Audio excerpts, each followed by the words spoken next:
Can't wait to see every second of it. Yeah, it's gonna be a train wreck, and you just can't look away, can you? Because that's how human nature works. So be prepared to see the camera zoom out a lot, folks, because that is just how Duck Hunt operates. Follow the bouncing ball or the bouncing can, as it were. Christian looking to roll back, perhaps the ledge, but realizing that the exploding can of beans is there. Maybe thinking better of it. I can't believe that's the sentence that came out of my mouth, but then again, that's just how top 8 works sometimes. How attached are you to the Wild Gunman?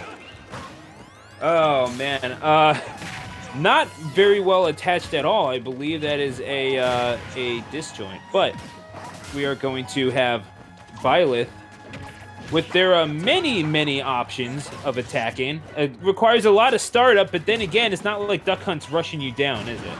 So perhaps the right character choice to take advantage. Where Violet is going to be able to play at a distance that Duck Hunt can't really safely control. Normally, we see the likes of Trick Shot and Wild Gunman deny a lot of space, and Trick Shot and Clay Pigeon allow for pretty quick reversals, if not quick damage. A lot in Violet's kit just allows a pretty free interruption of all of these tools. Forward smash from any of its angles, Arid Bard sweeping across, even forward tilt and dash attack. All of these tools readily available to Violet that allow them to either maintain space on their own terms or to completely deny Duck Hunt's area of control. The gunmen are going to be dying very frequently, so Zane's going to have to be very aware of the rotation of their own gunmen. You can't even really use them for certain recovery or coverage because they can just get picked off with Fell Knot. It's going to be a challenge for certain. However, if anyone's up to the challenge, it may very well be these two combatants, as it will be Zane losing the first stock and definitely giving credence to what you mentioned prior. However, it should be noted, the amount of damage that was piled up before even able to take being able to take that first stock off of Zane, that was up to 171% there, and that may well be the great equalizer when it comes to this set. So it's interesting to see sets like this, to be honest, Hangman, where you're talking about sets that require so much in terms of due diligence and persistence, and that clock is going to get down into the lower half for pretty much all of these matches, but there's always going to be something interesting going on, something interesting to analyze. It's not like someone's just kind of camping in the corner on the platform and just kind of chilling there for most of the match and just hoping beyond hope that the person trying to approach is able to do something. This is going to be a very heady matchup for both of these competitors. Their brains might be hurting at the end of this one, but they're going to be better off for it, I suppose, both as players and certainly as bracket contestants tonight. Certainly. Both of these characters leave a lot for being able to strike from a distance, but the recoveries are where they can get picked off the most.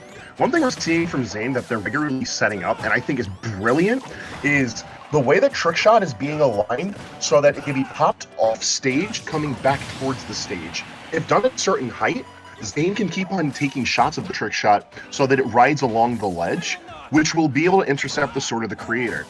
And the sword itself, not that great of a recovery option, which is why we're seeing Christian do a lot of lateral recovery, be from saving their own jump or being able to use Aridbot to get close. I mean, there's just too much opportunity for Zane to potentially get that up air and connect with the stage spike. We've already seen it, I think, twice over the course of this tournament. And Christian, in their fourth appearance on stream, utilizing their, I think, what is this? Their fourth character on in 4 sets. So yes, Christian doing an amazing job of being able to display a lot of character diversity. But I feel like Bile is probably one of the more difficult characters to pick into Duck Hunt out of so far what we've seen. I feel like Corrin or Palutena would have been the better selections. However, Zane has said that they're pretty comfortable against both of those characters in the past, regardless of how bad the matchups are on paper. So maybe going for potential inexperience. There's not a lot of Byleth players in New York, nor do I know many that are particularly active. So to find experience or, even more so VODs to study for such an obscure matchup, definitely a difficult task. I mean, there's just not a lot of Byleth players in general, should be noted. I think Nuke's got like 3. I'm counting myself as well. The character is weird. That means there's 2. Hey, sorry to break that to you, Hangman. You want to run it? That is not what I am saying, and you know it. All I'm saying is that... Oh, and you catch the jump.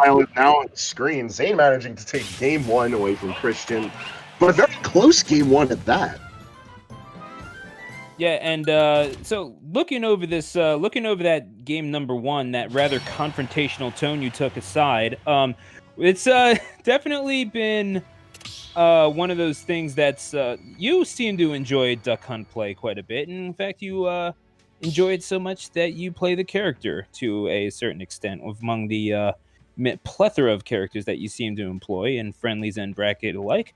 It's I don't know. I'm liking what I'm seeing from Zane. It's oftentimes a bit of a challenge with Byleth, just considering all the things that character brings to the table. Just because it's basically what you didn't see a lot of the big swings coming out from Byleth. Of course, those heavy damage dealing, knockback dealing options that Byleth can employ. Makes you wonder if that's what allowed Zane to hang around for so long. But then again, Zane didn't really seem to be bothered by a whole lot of what Christian was employing. May very well be so in this game number 2, as well, the 5th character that we've seen Christian pull out is here. It's Wolf. 2, 1, go! All right. While we didn't particularly see the Byleth go the distance, the Wolf pick could also be pretty interesting. Character's able to hit pretty hard in few hits. The presence of a reflector is, always welcome against a character like Duck Hunt. But it remains to be seen how reliant Christian's going to be on them, as Zane seems to have a very strong idea of how to position themselves while fighting Wolf. Deliberately walking away so that they can space Wild Gunman at a specific distance, shows like this is probably another very well-practiced matchup. And, with good reason. You brought this up earlier, but it also needs restating here. Wolf is kind of popular in our neck of the woods. So to find matchup experience is not too hard to believe. Absolutely right. And with Duck Hunt being what they are, it's not really a surprise to see Zane get the upper hand in this game number 2.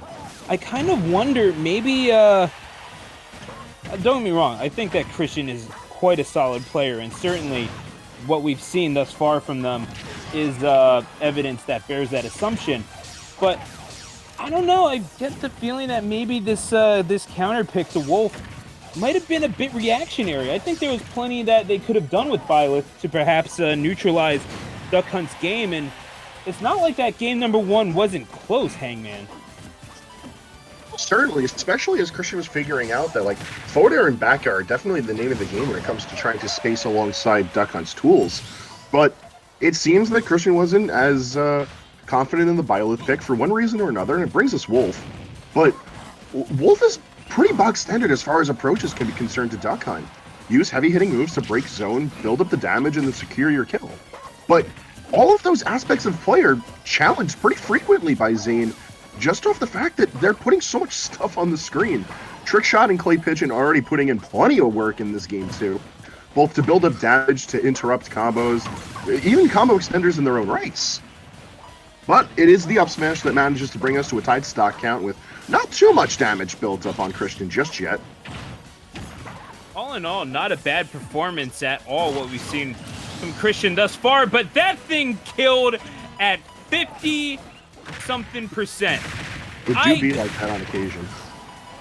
Zane, you know what? That thing just cut off my train of thought. Forget what I was about to say. Please keep talking, Hangman, because apparently Christian is not going to allow me that luxury. Yeah, this is why you'd pick Wolf into Duck Hunt. This is why Wolf in general doesn't have too bad of a matchup to Duck Hunt compared to the other species. You're hitting hard. You're not having difficulty swinging on Duck Hunt. You see how deep that the down smash is able to cover, that Zane has to go for such a strange angle to safely return. Even at 90%, which under most circumstances, you're not really thinking much of.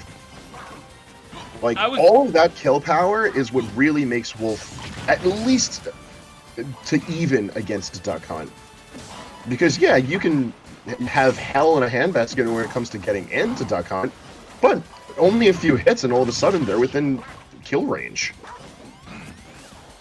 It was one of those early misconceptions about Wolf where they started to pick it up, where people started to pick it up earlier on in the game, where it's like, yeah, you're not really in love with Wolf as a character, you're in love with Wolf's moves, and that's a completely understandable, pragmatic decision to make, especially when you were talking about that down smash, where that thing wasn't even two-framing, it was just catching ridiculously below ledge. That Wolf's down smash was a borderline meme, to be completely honest, with how often it came up and spread through the tri-state region, just like